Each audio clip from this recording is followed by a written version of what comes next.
I can't wait till our first watch party. Oh my god. The first watch party? Dude, you've turned the page that far to the watch party? Wow. I was just looking at the great video that we have previewing every show, coming into every show, and those scenes from the watch parties. You getting the feels right now? I'm getting the feel, man. Harrison has 2 media day Zoom calls, and he's right back in his feels. I love this about you. Well, what's going on, guys? Welcome into the DNBA show, the DNVR Nuggets podcast. We are presented by DraftKings Sportsbook. Make sure to use the code DNVR when you sign up and download the DraftKings Sportsbook app. We're over here in Studio B today. I'm Harrison Wynn. I got D-Line to my left, who's ready to talk about a bunch of pressers that he wasn't on. Dude, B team, B studio, let's go. And we also got Brendan Vogt with us here today. We do, over there in the chair number 3. The problem is that he's not had his smoothie today. He's shrunk down to his normal size. This is like, breaking in on someone who hasn't put their makeup on. You're like, wait, what? This is what Brendan's all about. Vogt should be joining us momentarily. I've heard he's on his way. Yeah. He said he was waiting on an order that was supposed to be ready. He's 5 minutes away. We didn't have the patience. We started it anyway. Guarantee he's waiting for a smoothie. I was gonna ask you what you thought the order was. What do you mean? What do I think the order is? Can you imagine? What is the field? What is any other item that he could have been? Yeah, it's green smoothie or the field, and green smoothie is like minus 500. Oh my God, dude. I can't. I'm literally considering all other things in the world that you could ingest. Yeah. I can't take any of them. It's green smoothie or it's nothing. Vogt should be in here shortly, but we got a really actually packed show today. We're going to start by talking about an article that friend of the show, Christian Clark, dropped this morning about the dumpster fire going on in New Orleans with the Pelicans. So we'll start there. And then we'll get into what Nikola Jokic, PJ Dozier, Marcus Howard, and Peter Corneli had to say today. What? PC? PC. Of whiteboard fame? Yes, PC. Very interesting. Very interesting. I'm interested to hear it. Everybody that's watching this is going to hear what you're saying about this call for the first time as me, like at the same time as me. I walked by in the background. I'm not fit. I'm not Zoom fit. I'm not able to be part of the Zoom calls. Right. So I just kind of walk around in the background. I catch a word or two, and then I get like excited. Yeah. So I'm excited. Listen, I can't wait to hear what happens. Yeah. So we'll get to that in a second. I wanted to start with this Pelicans news though, because this is kind of a bombshell that, like I said, our buddy Christian Clark dropped.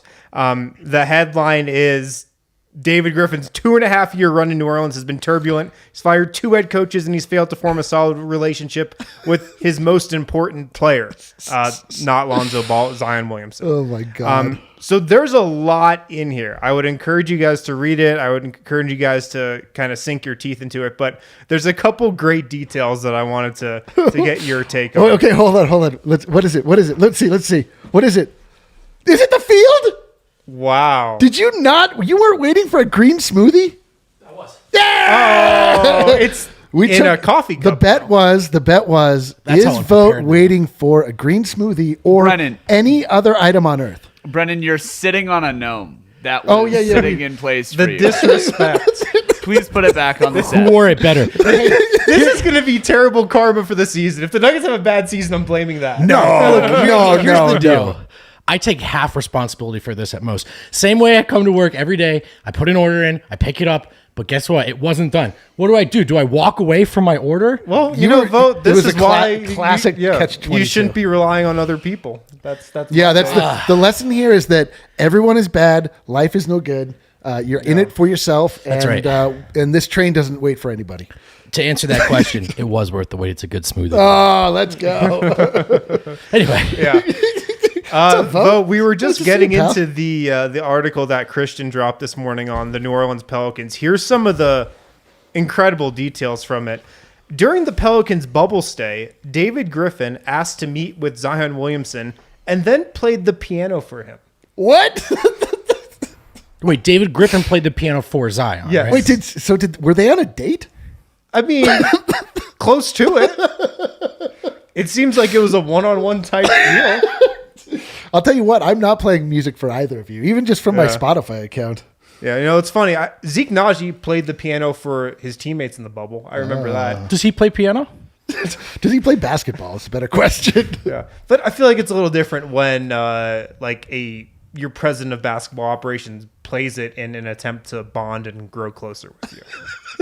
I'm loving this this coming to fruition image we have here of David Griffin. Turns out, is he a great GM? Nope, just had LeBron. Might actually be a blathering fool, just playing the piano for people. Yeah, well, Adam Absolutely has no clue. in the comments here.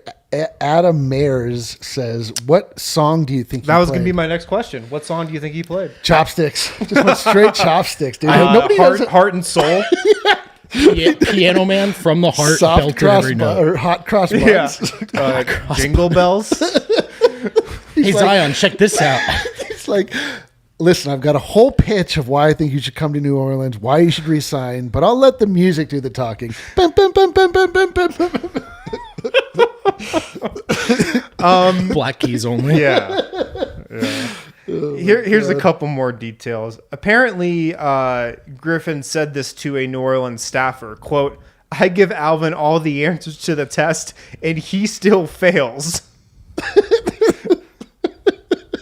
That reminds me of, me, frankly. I was going to say myself. So, cheers. Although nobody gave me the answers, I just acquired them from others. Yeah. The low point of the season came in April when the Pelicans led the New York Knicks by 3 points with 7.8 seconds remaining. Eric Bledsoe let Derrick Rose drive to the basket when I believe they were supposed to foul, and Bledsoe admitted after, quote, he wasn't paying attention. That's awesome. That's awesome. Eric Bledsoe. The ball's on Eric Bledsoe to just admit that. I was going to say, though, he should pivot to just, forget the don't want to be here. I was at a salon. Yeah. Bledsoe should be the guy that tells us precisely what he's thinking at all moments. Oh, big time. Well, he actually, style. Yeah, he actually kind of has. Kind of has, yeah. It's a good brand for him. It is a good brand. Yeah. I didn't care. I don't like basketball. I don't know how else to make this anymore. A lot of money, though. Yeah, you think if he said that, he would still get votes for Sixth Man of the Year? Yeah, well, he's on the board. On the board. I do, actually. The final little tidbit I've got here, and this is the best one. There apparently was a nickname for David Griffin that got started in a group text of just some team staff. I bet it's complimentary. Is it? Does it invoke the word Krause? Griff Krause. Of course, throwing a little note to Jerry Krause, the GM of the Bulls during the Last Dance. Can I just tell you, I didn't read that. I didn't know that. That just. Oh, really? Yeah, no, if you're going to insult any executive from this point on, any general manager, all you do is now have to invoke the word Krause. Yeah. Do you guys think people were trying to get on the horn with Griffin for Lonzo trades and Griffin was just playing the piano, wouldn't stop? No, David, 2 first round, Jesus. Yeah. Just hang up. I do think that's that. Yeah, that's what I choose to believe. So here's what I hear about what David Griffin is like. He's a big talker, but then doesn't back it up. If you ever listen to a David Griffin press conference, there's big words, there's metaphors, there's similes, there's analogies. Wow. There's all this wordplay, and it sounds amazing, but there's actually no substance to it. And, reading these things, honestly, it's not surprising to me, at least if you heard a little bit about what was going on in New Orleans. But I kind of want to bring this back to the comparison of how David Griffin seems to operate compared to how Tim Connolly in Denver seems to operate. And kind of like what I was just saying, a David Griffin press conference is it's a novel. It's got a beginning, a middle, and an end with all these big words. And it seems like he's trying to sound like the smartest guy in the room. A Tim Connolly presser, and I think both of these are pretty indicative of how both these guys do their jobs. A Tim Connolly presser is straightforward. He kind of just tells you like it is. He's not trying to impress anybody. And it's no secret that it seems like both organizations are run or have been kind of running both those guys' images. Yeah, it's true. You got to wonder, though, something like this comes out. It is very early in his tenure, and it just makes me think of the Tim Connolly hit piece that came out, the infamous image of Rocky being surrounded by sharks, talking about how Tim Connolly was completely over his head. He was totally incompetent. sometimes you got to hit your stride a little bit. I mean, it's funny because thinking about the Pelicans in the last 2 years, I just immediately think about their draft room erupting when they got the number 1 pick on the lottery night, and then like all of the moves that happened like right thereafter. He started stockpiling all of those draft picks, and man, it has really not like followed the path that I thought it was going to, and clearly they thought it was going to, like, immediately when that happened. And Griffin's become a very public-facing president of basketball operations now, whether that's the LeBron connection, his personality. It's all very, like, out there, right? If you close your eyes and imagine a Pelicans presser, despite how bad the team is, this is happening, like, on NBA TV, right? Yeah. Whereas a Tim Connolly presser, it feels like, well, it's just the 4 or 5 of us talking to Tim on a call. It's happening on Facebook And- Live as long as he hits start on his phone. 100%. Tim's like on his phone, vertical. That's what I mean. you know? Like it only appears on Facebook Live if he himself starts Right. it. Like, and the Pelicans have like a whole HD 4K camera, all the lights, all that kind of stuff. And I think both in life and in basketball, there's more to flying under the radar than some people are willing to sort of accept or operate under. And, from the Nuggets, from Jokic to Tim, pretty much on down, a couple of exceptions throughout that roster, it's guys that are comfortable flying under the radar. Mm-hmm. And by the way, you notice, even if there are little strains or threads of tension within Denver, it's never a story like this. And I think the lack of attention, which sometimes we bemoan as Nuggets fans, is something that actually aids this team in how they go about their days day to day. Yeah, no doubt. I think where this story's probably heading is it was clear reading it that David Griffin and Zion Williamson don't have a good relationship. Yeah. And to maybe save face with Zion, they're probably going to have to just part ways with David Griffin. That seems to me where this is heading. Zion is already like hitting the LeBron zone where he's just like bending teams to his will. That sucks. By the way, per Woj and Adamara's in the chat, Minnesota has dismissed their GM before their season. Gerson Rosas just got fired? He's out. Yep. What? Oh my God. Are you serious? Right before the season. This is what happens when you tie your future to D'Angelo Russell. I've been trying to tell you for months. Dude, Gershon. D'Lo catching nothing but strays on this podcast all the time. Wow, man. That's crazy. Yeah. This does seem like a strange time to do it. It seems like you'd want to... Right before you're about to trade for Ben Simmons. Well, that, and it seems... Well, maybe after your that's off-season's passed. Well, yeah, it seems like you want to, like, replace the guys so you can be, like, draft the guys he want. Like, not just be like, well, he did all this stuff. Dude, like, they pretty much let him trade that roster into exactly what he wanted and then fired him before... D'Angelo Russell and Karl Towns played more than like 20 games together. Now, listen, fellas, I'm not super plugged into the Minnesota scene. Could this have anything to do with ownership changing hands? I mean, I don't know if that type of decision-making power is already... I don't know let's how speculate that works. wildly. I mean, usually when a team does change ownership, yes, a new owner likes to make a big splash. He likes to make a big statement. Like Ryan Saunders with the Jazz firing... Dennis Lindsey, was it? Where they fired whoever their president was. They brought in D. Wade. So, yeah, but I don't think A-Rod and Mark Lowry have 100% taken over. Right. Yet. That's right. I don't know where they're at in the transition of power. So just spitballing because it's what if That's wild. this is an I A-Rod think hit. Calvin Booth might be a contender for that job. Just throw that out there. Oh, wow. Wind chime. The H, bro. Come on, bro. So that's interesting. There's a new GM job open. The other note I had here before we're going to get to the pressers, we're going to get to what Nikola had to say, what PJ Dozier, Marcus Howard, Peter Corneli had to say in a second. The other news I had here, Stephen A. Smith came in with a bomb of his own today, a little chime of his own. Apparently he heard that the Nets wanted to trade Kyrie Irving for Ben Simmons, but Kevin Durant nixed it. Wow. Let me process what you just said. Kyrie Irving for Ben Simmons. I think just straight up. Stephen A. reported this today. He had heard the Nets want to do that trade, but Kevin Durant did not. How do we approach Stephen A. reports in 2021?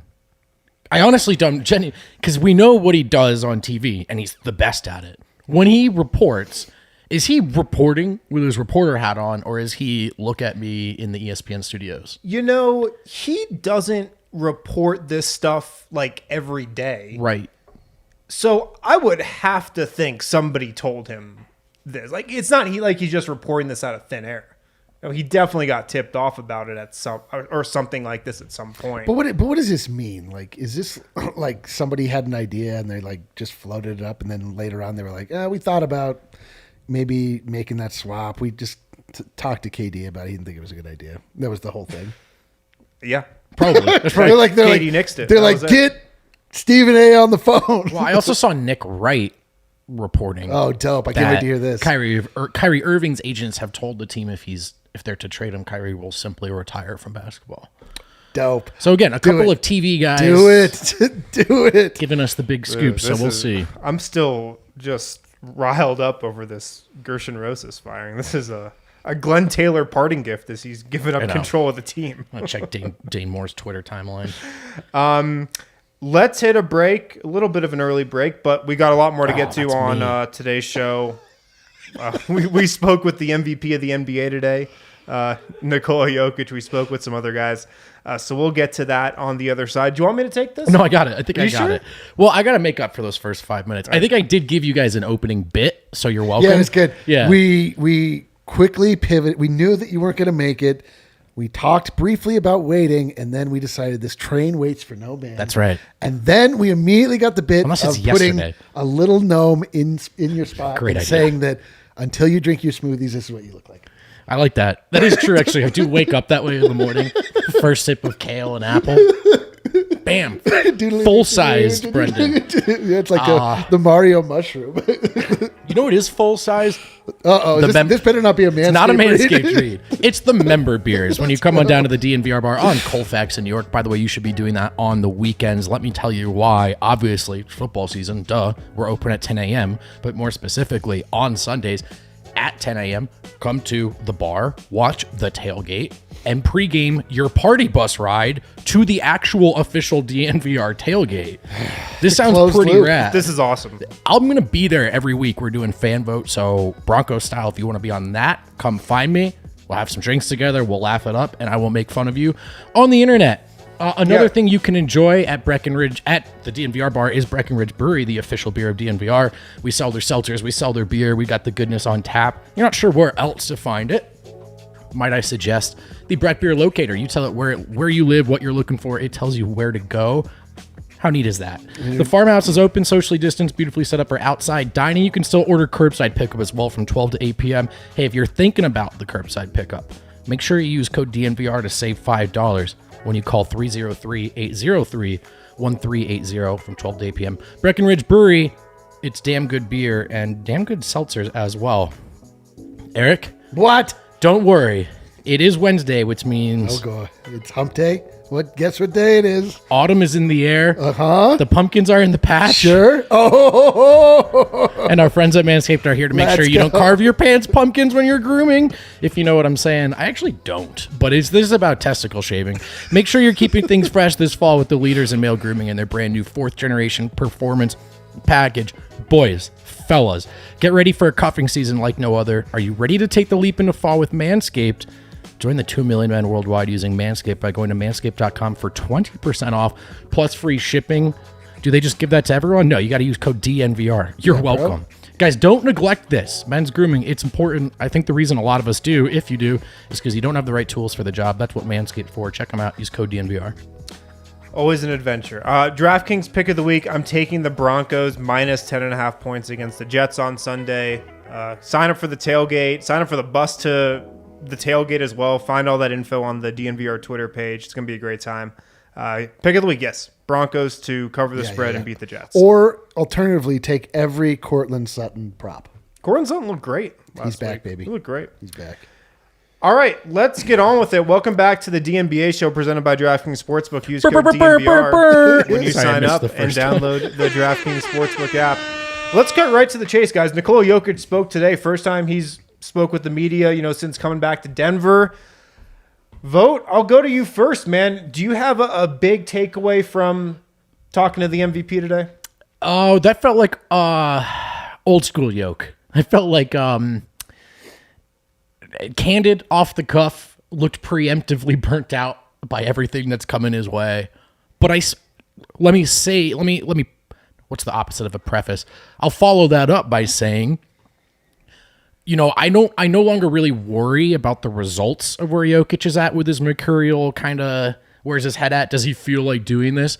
Because I've stopped myself and realized like it doesn't matter. They just win the games anyway. And then eventually he looks happy and then everything's great. So on one hand, I thought it didn't exactly seem like he was beaming and radiant and ready for the season to start. On the other, he's got a lot going on, a lot on his plate. It's not too far off what I expected. Yeah. That was kind of along the lines of my biggest takeaway. Look, right off the bat, he was asked what the highlight of his summer was, and he says, well, I'm going to have a kid, so that's the highlight of my summer, probably the highlight of my life. So he revealed that right off the bat, and it was clear, him talking about that, just how excited he is for that to happen. He also revealed that, like we've talked about on the show a little bit, or we've hinted at, that's really the reason he was back in Denver so early. Yep. For his wife to come back here, because I think the baby's supposed to come sometime soon. So that's why he was back in Denver early. But probably my biggest takeaway from what he had to say and the fact that he's having a kid is, that's a lot, man. Mm-hmm. That's a lot for a guy who's going to have so much on his shoulders responsibility-wise on the basketball side of things, to then just kind of flip it over and you have all that responsibility for your first kid. So I just think there's going to be a lot on Nikola Jokic this season, on the court and off the court. And I feel like you could kind of tell that in his tone today. Yeah. I didn't think he looked excited for the season to start. Yeah, that's what I mean. PJ Dozier, you could tell is very excited for the season to start. Marcus Howard, very excited for the season to start. Nikola Jokic, probably not. No surprise, but I definitely think a reason is because he's just got a lot weighing on him, Also, sorry, I don't know if you had any. I just, when we say the season to start, I don't think for Jokic, we're not talking about the basketball part, the being on the court, playing the game of basketball with his teammates. I think he's game for that day in, day out. But a lot of it is just this, talking to us. I mean, he got hit with like 3 fatherhood questions right off the bat. And if I'm not sure I could conceive of any less excited human being to answer public questions about his incoming child than Jokic. That's just not his speed. But he did seem genuinely really excited about the child. Yeah. Sorry, to be clear. But talking to us about it, right? I mean, who are we? We'll get to this in a second because it was a big part of his presser. But Jokic is not one of those guys who understands why we're curious about his life and who he is and the kind of person he is outside of the kind of player that he is. Yeah. So when I say maybe he didn't look thrilled for I really mean that stuff, the circus as he's called it in the past. Eric, are you concerned at all that Nikola Jokic is not just chomping at the bit to play regular season game number 1 of 82 and get this thing going? Yeah, big time. The alarm bells are going off in my head big time right now. No, I mean, give me a break. He's been this is Jokic. And the thing is, I mean, I'm sure that it's like when you're in a heavy workout routine and you get to the point where you're like, all right, another set's coming up. I don't want to do this, but I will do this to complete the workout. You just do it, and if you're anything like me, you do it incredibly. You're awesome. You just dominate the rest of the field. That's what Jokic is like with basketball. It doesn't really matter how he's feeling. And it's like you said, Vogt. I mean, him playing basketball and his sort of attitude and the way that he addresses everything else around it, those two have no relationship to one another. And maybe they once did. I mean, I don't want to. There was that game in Memphis where he literally didn't shoot the ball out of protest. Yeah. But I think we've turned that corner for sure. Yeah, for sure. I just as Harrison says, I think this is more about just the weight of expectation. He sort of realizes who he is, and again, the constant just curiosity about who the top human actually is. For somebody who absolutely does not want that. I mean, I'm sure that it just weighs on him. I'm sure that his demeanor is much different when he's on the basketball court than it is when he's on a Zoom call with you guys. But if you're exactly, and if you're listening to this, rolling your eyes, going, "He's going to be fine, guys." I'm with you. Well, yeah, he's gonna be fine. Yeah, totally. He's gonna be absolutely fine. I think. I just think this regular season for the Nuggets it could kind of just be a slog. It could just, like we were talking about on yesterday's show, it could just drag a little bit. It could be split up by a midseason tournament. That'd be nice. I just don't get it. For me, it's never a slog. It's only a slog if your team sucks. Yeah. If your team is good and you have a chance to win every game, I'm like, oh yeah. I'm like, it's a Tuesday in the middle of January. Yeah. Let's go Nuggets. And then, but if it's it's a Tuesday in the middle of January and I'm already using the draft lottery every day to see where we could possibly end up in the draft, that's a drag. But winning basketball, I'll take it every goddamn day of the year. Yeah. I'm just talking about with Jokic for sure, because look, go ahead, yeah. He played in all 72 games last year, played in the playoffs, carried the team on his back. He said today that we'll get to this in a second, but I don't think he's going to play all 82 games this year. No, he better not, frankly. We'll get to that in a second. But, he's going to have to carry this team for a large chunk of this season by himself from night one through whenever, Jamal Murray gets back, and even then probably when Jamal Murray gets back too, and he's got the kid. So I'm just curious to see how his kind of demeanor is, how his mood is throughout the year, because I won't blame him if he's in a pissy mood, Yes. Any of us would be. And I think it's a more than reasonable question. I do. I guess I wanted to just follow it up. We're not trying to make a problem where there isn't one. Yeah. I mean, it is funny because the last time Jokic was playing basketball, he was trying to single-handedly carry the Nuggets through a second playoff series. I'm sure he's a little bit oh man, this totally. Again, it's here we go again. Here we go again. Yeah, starting up again. Yeah. He had a quote today where he was asked where your head's at, and he said some Brazilian mantra that Felipe, the Nuggets strength coach, has told him about. It somewhere between the ground and the sky. Okay, all right. It was it's somewhere above the ground but below the sky. Okay. That was the tone of the entire. It sounds just like he's saying he's being present. Nikola is being present. Yeah. It was actually a very insightful answer that was hilariously muddied by a double language barrier. Him giving us the English translation of a Brazilian the English expression. A Serbian giving the English translation of a Brazilian phrase. Yeah, I love that. Yeah. Something he was happy to talk about was what he did this offseason back in Serbia. Of course, hung out with his horses a lot. And this was the money quote from the presser. I think Kale's got it there if he wants to bring it up. But the connection with Jokic and his horses, we talk about it a couple times, throughout the year when it comes up. But it's pretty special, man. And his tone totally shifts whenever he's asked about it. Yep. Just the smile comes on his face. And this was actually part of a much longer quote, which we'll probably tweet out or you'll be able to find once the Nuggets post the video of what he had to say today. But this was the tail end of it. he before this, he pretty much said, when I'm done playing basketball, he actually was pretty candid in this. He said, when I'm done playing basketball, I want to go hang out with my horses. That's what he wants to do. And I want my kids today, after he plays basketball today, right? If it was up to him, I bet. Yeah. And he wants his kids, if he has more than one, to hang out and grow up around horses. I'm guessing in Serbia once he's done playing. And then he kind of went into this. I like the smell of them. The best feeling ever is when you feed them. The sound of them eating in the stable is the best sound you can ever hear. It's just something that I think just a horseman can feel. When Ryan Koenigsberg heard this quote and then immediately relayed it to me, we laughed for we never stopped laughing, and we were like, it was a solid 60 seconds. Yeah, which doesn't sound so long, but for laughing, it was a great time. Yeah, we were like, yo, does the MVP of the NBA consider himself first and foremost to be a horseman? First of all, yes. Second of all, let's just address it. I'm just going to say what everyone's thinking.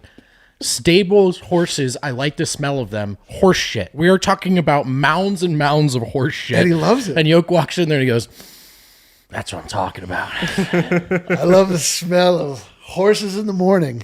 This was a more serious note. Remember that Serbian documentary on Jokic was up on YouTube briefly. Yeah. I'm not sure if it still is, but he said, his brothers like horses, but not like he does. And I think he's talked about this as almost what I think he perceives as an innate connection. You are either a horseman or you're not, I think, in Jokic's eyes. Of course. And he was born with it. And so I think he did a great job articulating it today, but it's also like watching someone try to articulate, like, I don't know, like, why are you the way that you are? I hear that all the time. Yeah. Do you think a horseman is like a hooper? I was just going to say, do we have to go now? Basketball player, hooper, or horseman? Well, there's got to be another option for horseman. If you're either a horseman or a rider. A horseman is a guy who is just, a hooper. He just grew up around horses. He's got an innate feel. Or you're a rider. You wear the Yeah, boots. a rider, you just kind of learn the game. You weren't born into Oh, I it. hate that you beat me to that. I wanted to make a hooper horseman joke so bad. Oh, that's so amazing. Nikola Jokic? Nikola Jokic. Dude. I just can't I've never heard Nikola Jokic refer to himself as a basketball player. Yeah. I today heard him refer to himself as a horseman. He thinks of himself first and foremost as a horseman. It's the best thing that ever happened to me. Horseman gets paid. What's the Horseman gets paid. Dude. Oh, that's so great. That's great. On a serious note, this was something substantial, I thought, that came out of the presser that I just kind of alluded to. It doesn't sound like he's going to try to play 82 games. Yeah. He was asked about it, and this was a good question. I'm glad we got to this. He was asked, you played 72 last year. Obviously, it's been such a truncated schedule. And he said, I trust the medical staff and the trainers. I think it's a smart thing to do, kind of talking about resting, load management. And he talked about how many players get injured, and he said he would rather miss the game than be injured. Now, Nikola Jokic never gets injured. That's one thing. Yep. But it does sound like he's probably not going to try to play all 82 games next season. What do you think about that? He better not. Like, Nikola, do not play all 82 games next season, please. Take some time with your horses.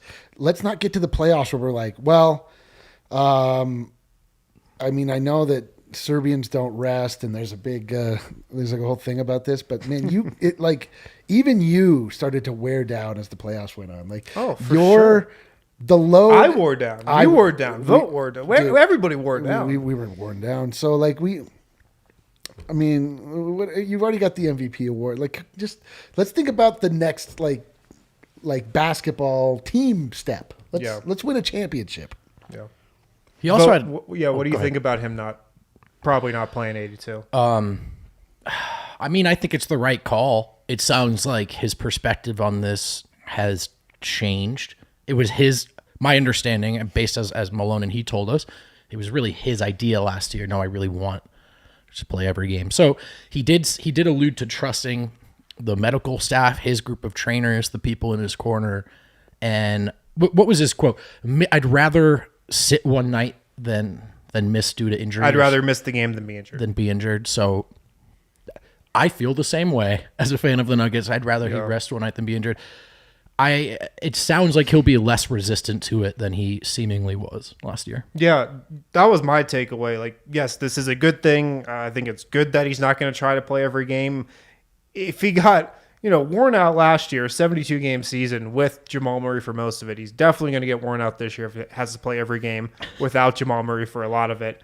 It's the right call. But, yeah, it seems like he is pretty receptive to it, at least right now. At least now, right. Yeah. We'll see what happens if the Nuggets start 1-4 and suddenly Michael Malone his temper's running hot, and there's just kind of that understanding we need to win games. Oh man. I would hope Denver keeps the long view then. But that was the takeaway today. It seems like Jokic is pretty receptive of probably not trying to play in every game this year. And I agree with you. Last year, it was him wanting to play in every game. That was a big thing for him. I really feel like it's a sense of pride that he's one of the rare superstars that does play in every game. I think he just looks at it pretty simply like, this is what they're paying me to do. I'm under a contract for this team. I'm working. I'm going to show up to work every day and work as hard as I can. I really think that's as simple as he looks at it. 100%. Yeah. I think this should be music to Nuggets fans' ears. I also think it's not going to happen as much as it's been talked about. Like, he probably will sit some games. You know, you look at the schedule, you find your, you know, particularly troublesome travel days or disadvantage, you know, on the rest aspect of the schedule, and you okay, it's a good night for him to sit. But I bet you it doesn't add up to that many games in the end. Probably. And our perception of this is Jokic playing night in, night out. Michael Malone earlier this summer, right after the season ended actually, said 5 to 10 games. Total. My guess is it's closer to 5 than 10. Yeah. Let's say 8. 7.5. 7.5. You think he sits half a game? I do. Let's go. Something else that Nikola said today, just talking about kind of his routine coming back to Denver. He's obviously in great shape.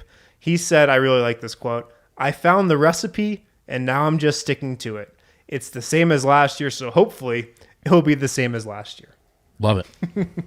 It's so simple, isn't it? Yeah. The whole thing. Yeah. But that was kind of his tone today. Yeah. He was like, are we going to be good? I don't know. We could be bad. I could have an MVP year. I could have a really bad year. We glossed right over it, but that expression he shared about where his head's at was genuinely revealing and insightful.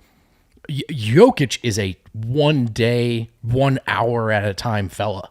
And the big picture stuff, I think today he was asked about winning a championship as a goal, something everyone has echoed enthusiastically on this team for 2-3 seasons now. Mm-hmm. And Jokic pushed back today, said, look, that's been what we've been saying for 7 years. Like, of course we want to win a championship. Everyone wants to win a championship. But there are always these little boxes you check along the way. Yeah. And that's Jokic. Even when asked to give the big picture perspective, he struggles to move beyond. His focus is on the next task. Yeah. And I really think that's how he operates in and outside of the game. I mean, that's legitimately the only way to be successful at a massive undertaking like an NBA season trying to win a championship. But this is like the media day. So, let's give us a little long view, bro. Come on. No, but that's the thing, though. That's Jokic's answer. That's him answering that question. It's true. As true to himself as he can. It's very true. He was asked a question. This was the last question of the presser. You were on for this vote. The last question of the presser, he was asked if he hoped his MVP increased his celebrity. And I don't know if this was a sarcastic question or not, but it was hilarious listening to Jokic answer that. And he had a couple great quotes. He said, "It's not really fun being a celebrity, I think." And then his other one was, let me find it here. His other one was, "I'd rather nobody know me than everybody know me." Yeah. I thought that was great. 100%. It's all about privacy for him. And this goes back to what I was saying at the top of the show or the top of this segment. He doesn't get it, right? Like I think he understands now that he whips ass at basketball. Yeah. But like why we want to know anything else about this dude, treat him as a celebrity, it literally elicits laughter. I mean, he laughed that question off. Yeah. And I just think why I don't want you guys to know me, and more to the point, why do you want to? Which obviously as fans, we all crave that connection, but you certainly understand his perspective if you try to put yourself in his shoes.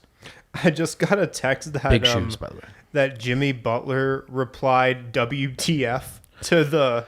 No, it was, let's bring it up, Kale. It was Karl Anthony Towns. Oh, it was Karl Towns. Yeah, I got bad info. Kale's got us ready to go. It was Karl Towns. Let's go live to Minnesota for a reaction. Let's go live to Twitter. And what does Twitter say? What the F? What the faku? Ellipses. Oh, I still can't believe that. Well, it sounds like everyone's on the same page over there. Man, is there anything better than looking at franchises in disrepair, just looking down on them and just laughing. The Timberwolves, man, and this is the first thing I thought of, I swear to God, since game 82. It's crazy how the Nuggets and Timberwolves have gone in complete opposite directions. It is unreal. Except for the Timberwolves actually making the playoffs.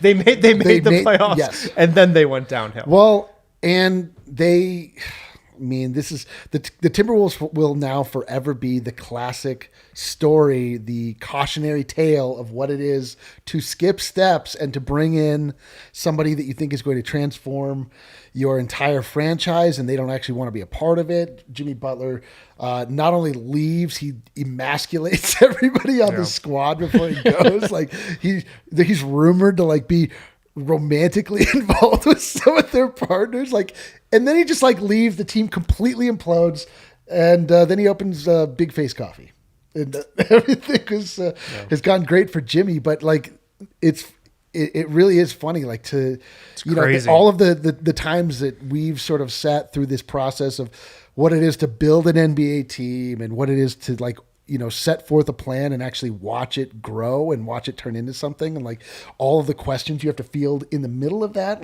Man, why are we, why don't we get Jimmy Butler? Why aren't we trading all of our first round draft picks to get Bradley Beal and stuff? You're like, bro, I know what you're thinking of. You're thinking of this next season, and that's a good player. We should get that player. But not having the view of this longer storyline that the Nuggets are part of, and just basketball is part of, is that's what plagues people who do not watch this game.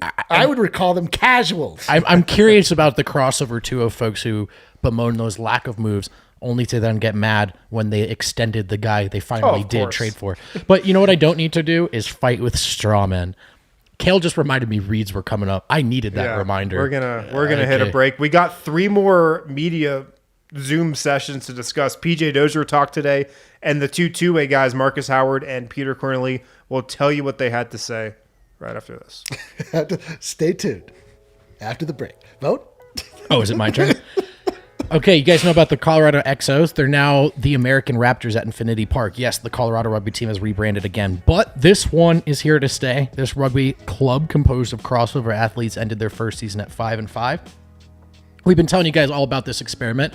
It's pretty awesome, actually. The American Raptors comprise athletes who have competed at the highest level of their respective sports, coming from backgrounds and all over the place. Football, basketball, baseball, wrestling, soccer, track and field, badminton. I lied about one of those. These athletes possess all the necessary skills to excel at the game of rugby, and they're doing it. They're trying it, and I think it's really cool. Does that speak to you? Do you consider yourself an elite athlete just waiting for the next opportunity? Well, go for it. Email Thomas Pask at PPASQUE. Although his email is no longer on this read, so just scratch that, ignore what I said, and just listen to this next part. What's the best thing about hitting up an American Raptors game? They're free. Did you hear it? Free. Head over to AmericanRaptors.com and grab your free ticket for this upcoming season. If you can't make the game, AmericanRaptors.com will be streaming all of them from their websites. Check it out. If you're trying to get into rugby, trying to learn more, might I point you in the direction of Colton Strickler and the DNVR Rugby Podcast, part of the DNVR network, of course. Check them out. And I'm sure there's more than one read at this point. It's the second one. You're a grizzled vet at this point. Your intuition I can't wait to bet money on the Broncos. Where am I going to bet money? You could go to Strava DraftKings, Craft Coffee. America's top Strava Craft Coffee, now taking bets. No, DraftKings, America's top-rated sportsbook app and an official sports betting partner of the NFL, is kicking off another week of action by giving all new customers a can't-miss offer. Say it along with me at home. I know you know. If you bet just $1 on any football game this week, you receive $150 in free bets instantly, no matter what. In this football season, all customers can swing big at DraftKings with same-game parlays. You've been clamoring for them. DraftKings has been listening. Now they're available. It's safe, secure, reliable. And the best part, you can deposit and withdraw your cash whenever you want. That's the point here, right? It's not just fun. Make sure your sportsbook is giving you your money when you ask them for it. Get that cheddar. It seems like an essential feature that some of them are lacking in. So, yeah, that was more like from the dark ages, but yes, you're right. Yeah. Download the DraftKings Sportsbook app now and use promo code DNVR to receive $150 in free bets instantly when you place a $1 bet on any football game. One more time, that's promo code DNVR to get $150 in free bets instantly. This week at DraftKings Sportsbook, an official sports betting partner of the National Football League. Must be 21 or older. Colorado only. New customers only. Restrictions apply. See DraftKings.com/sportsbook for details. Gambling problem? Call 1-800-522-4700. Fellas, I had myself a fat pot of Strava Craft coffee this morning. What? Wow. It was awesome because I feel caffeinated, but I don't feel jittery. That edge isn't there. That's because Strava Craft coffee is CBD infused. Yeah, infused. Infused coffee. Infused. That's the word. That means there's CBD in it. For those of you who didn't go to college, you can get 25% off with code DNVR25. You can also get 20% off every single shipment when you sign up for their subscription service. Choose when it comes to you every 2, 4, 6, 8 weeks. Sorry for people who are OCD about odd numbers. Can't do it. Nope. Not an option. Not available. Remember, purchase online for 25% off using code DNVR25.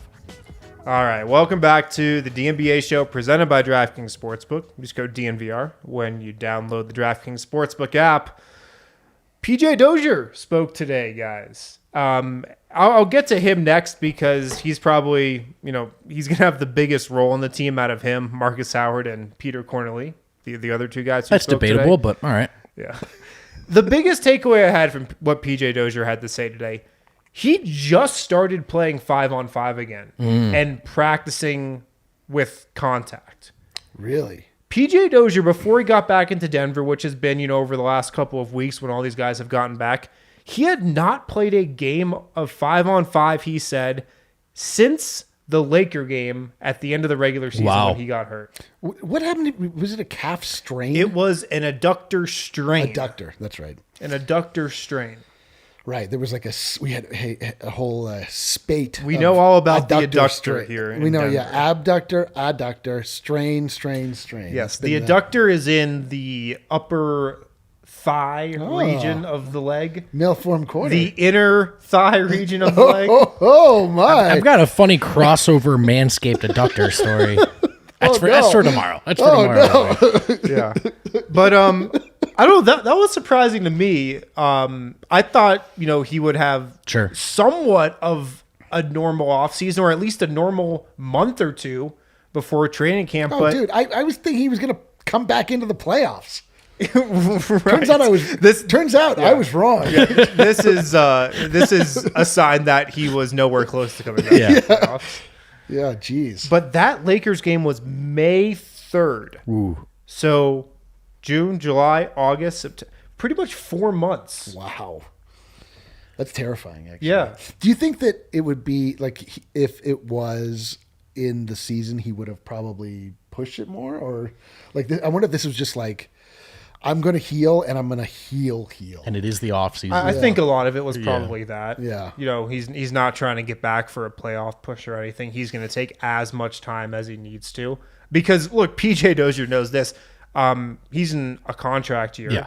He's going to have the biggest role he's had on this team so far. He's going to have the biggest role he's had in his entire NBA career so far. So this is a huge season for him. Right. So I think that's a good point. He probably made it, a point not to rush it at all. Totally. It's a great point. And along those lines, a reminder for us up front, and everyone's going to have such expectations for PJ. And I think depending on your perspective on this team, a lot of that second unit success is contingent upon his improvement. May not be there when that season first starts. That's a really lengthy time away from the game. Yeah. So if he struggles out of the gate, important to think back to this quote and say, hey man, he's literally not in game shape yet. Yeah, I mean, we've got less than 2 weeks until a preseason game. Right. We've got less than a month until the regular season. I feel like you can get into game shape in 2 weeks, though. But without games? 2 weeks of games, sure. Yeah, but we'll get into the preseason. Like, I don't think it's when. I mean, I don't know. Anytime I've just noticed when players come back from long injuries, like 2 weeks is the benchmark for when you can expect them to start to show signs of their old self pre-injury. I mean, we'll see. Dr. D-Line checking in. Oh, at your service. By the way, that's every injury. Doesn't matter what you. Well, I just I get what you're saying. because it's not about the injury. That's what it takes to get back into game shape. Sure. Yeah. But I do think there's a difference between 2 weeks of training camp, preseason action. You're not wrong. mid-season. I just think that there's still time. Sure. He talked today, PJ did, like he's going to be ready to go. So I think we've got to assume he is, but probably get more word on that in how much he's practicing and whatnot, if he's a full go next week at training camp.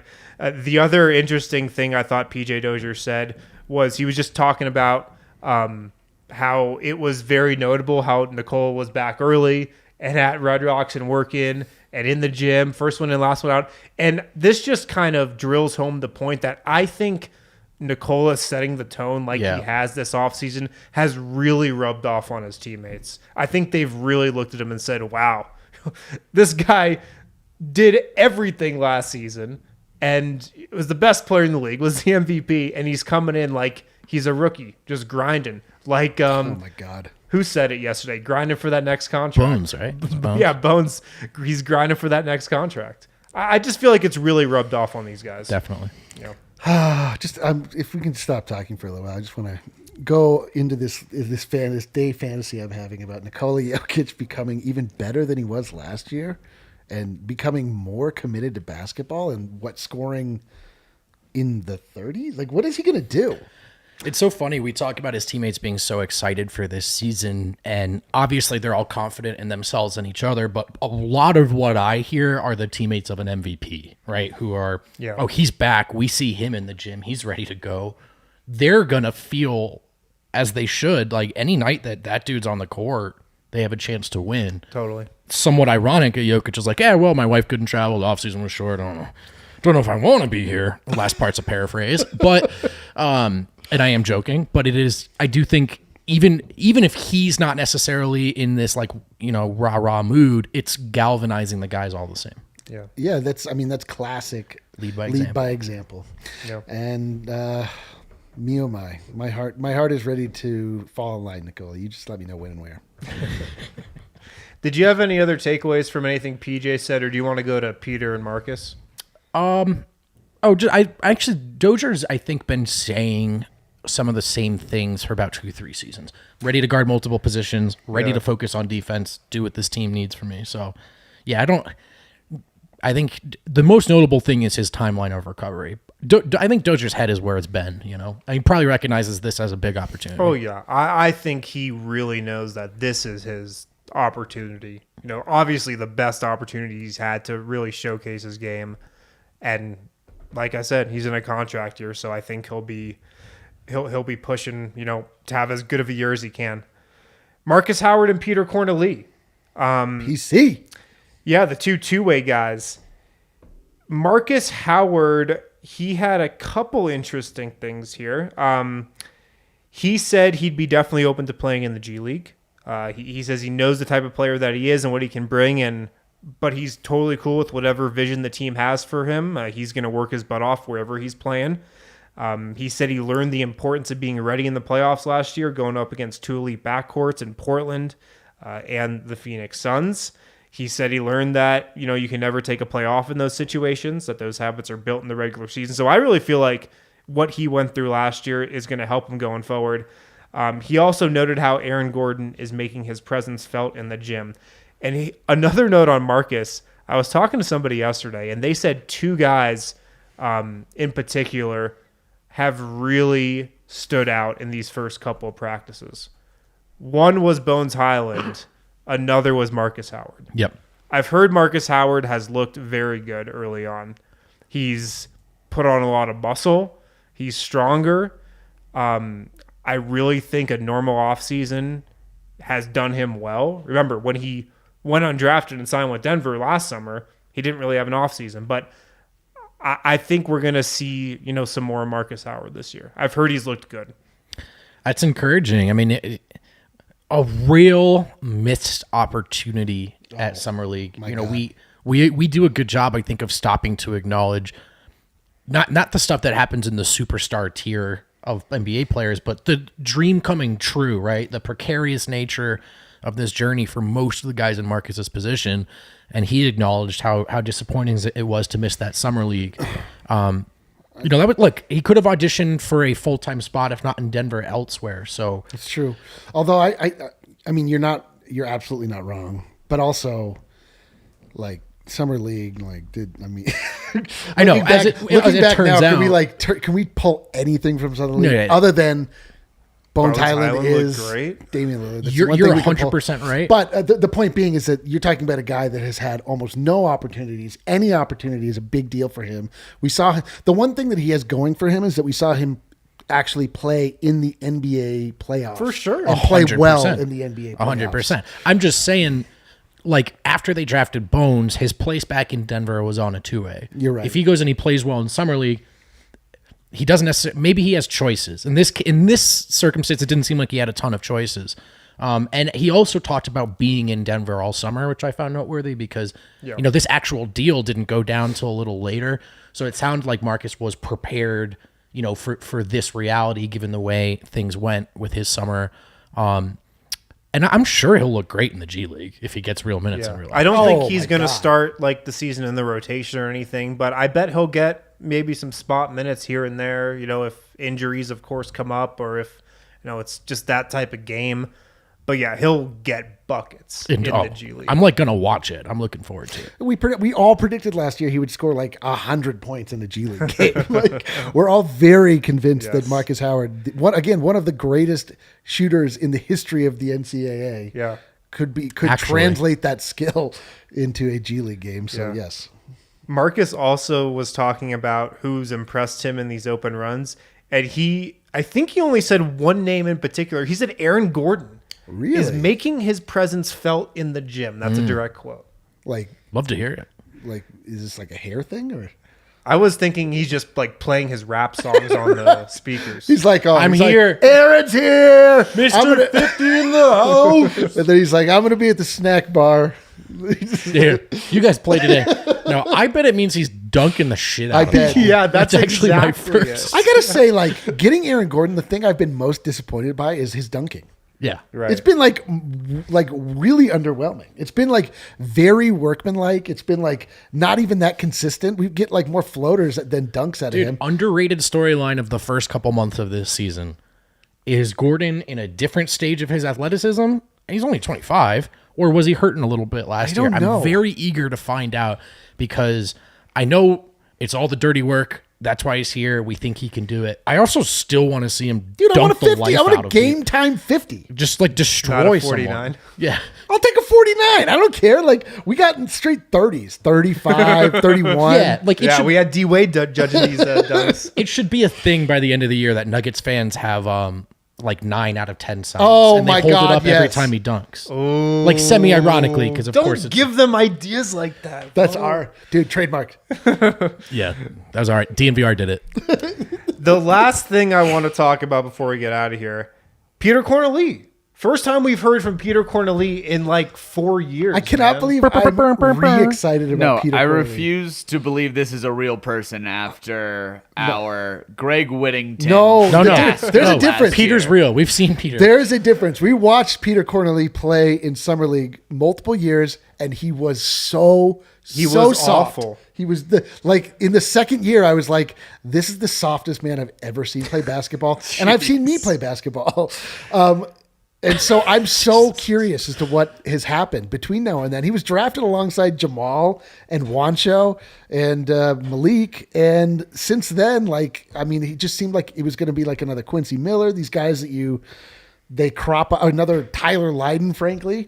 I cannot believe we're bringing Peter Corneli back, which makes me think like he's had major real improvement. So I'm dying to see. Well, he has. He has, because he doubled his scoring average last year from I'm 7 to 14 dying to points see a what it game. looks like. And he was kind of asked about it, and he pretty much just said, yeah, I got better, I played better, but my whole mentality changed. Like, I just worked harder. I just refocused myself. So it seems like something clicked for him, and he's not the same guy he was at Summer League when you last saw him play. Okay, if it is, that's going to be very disappointing. If it's just the same guy, I'm like, my God. How old is Peter at this point? I'm looking it up right now. I'm going to say 23.